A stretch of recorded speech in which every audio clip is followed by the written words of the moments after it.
Tout le monde, à un certain moment dans sa vie, a eu besoin et a demandé à Dieu pour un miracle. Eh bien, aujourd'hui, nous allons apprendre comment obtenir du Seigneur Jésus le miracle que nous avons besoin.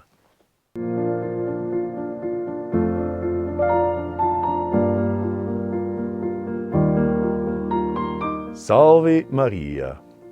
Les miracles sont rares, mais ils existent. Et tout d'un coup, je pense qu'ils ne sont pas si rares que ça.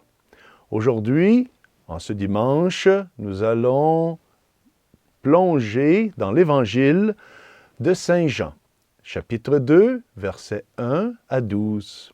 Saint Jean nous invite à suivre le Seigneur. Et le Seigneur est invité aujourd'hui à des noces. Ce sont les noces de Cana.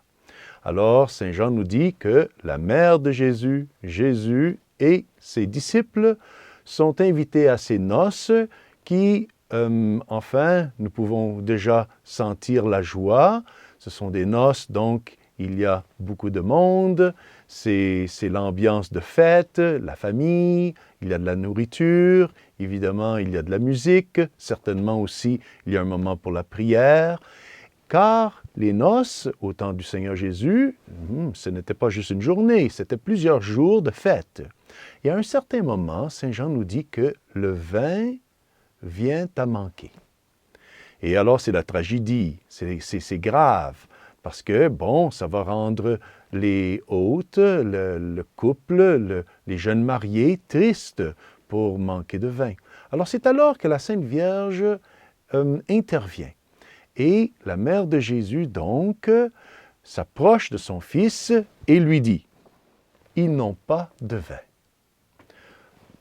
Le Seigneur lui répond à sa mère, « Femme, que me veux-tu? Mon heure n'est pas encore venue. » Eh bien, quelqu'un qui aurait une foi un peu débilitante, une foi faible, avec une telle réponse du Seigneur, peut-être serait découragé et se serait retiré.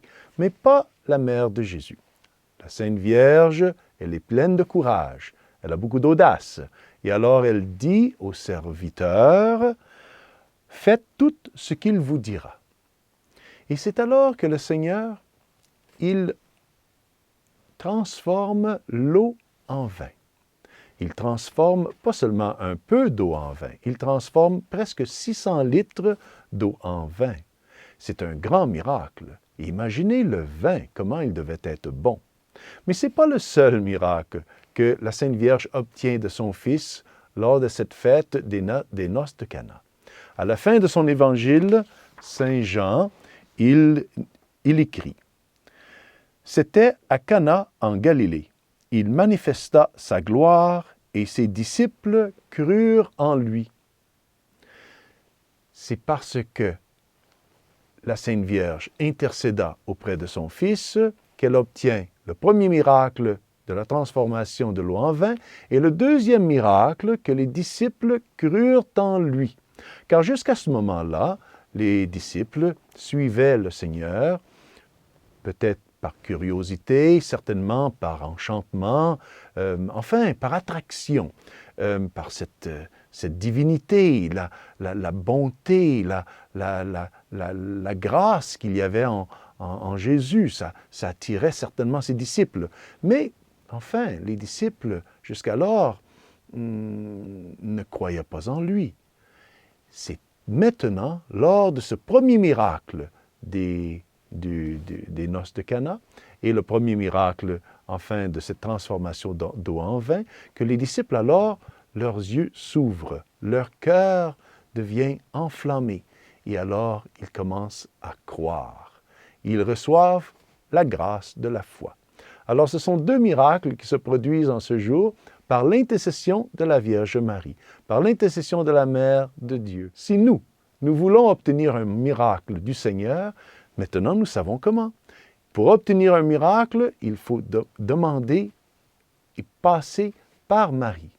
C'est elle qui va nous obtenir cette grâce du Seigneur. Même si le Seigneur, il résiste, même s'il croit que ce n'est pas le moment ou ce n'est pas le temps, eh bien, parce que c'est sa mère, comment peut-il dire non?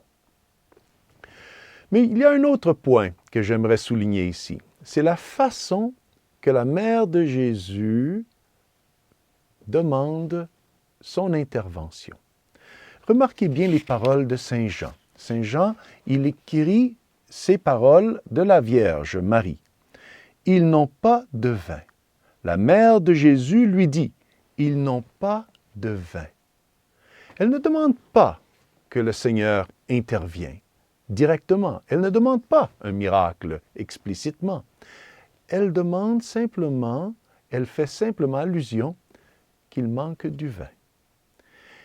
Voyez cette délicatesse, voyez ce respect, voyez cette confiance de la Vierge Marie. Alors, c'est le même respect, la même confiance que nous devrions aussi avoir lorsque nous nous adressons à Dieu.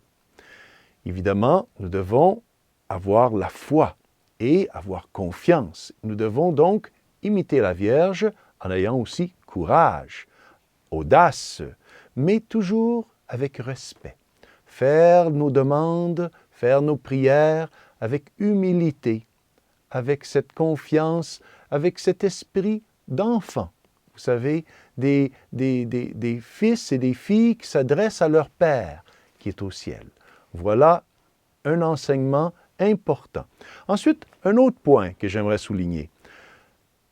Notre-Dame, lorsqu'elle demande à son fils, enfin, d'intervenir, elle ne demande pas une intervention pour elle-même, mais elle demande une intervention pour d'autres. Elle fait un acte d'amour, de charité. Voilà un autre exemple. Nos prières, évidemment que nous devons prier pour nous-mêmes, pour notre propre salut, mais surtout, nous devons prier pour les autres.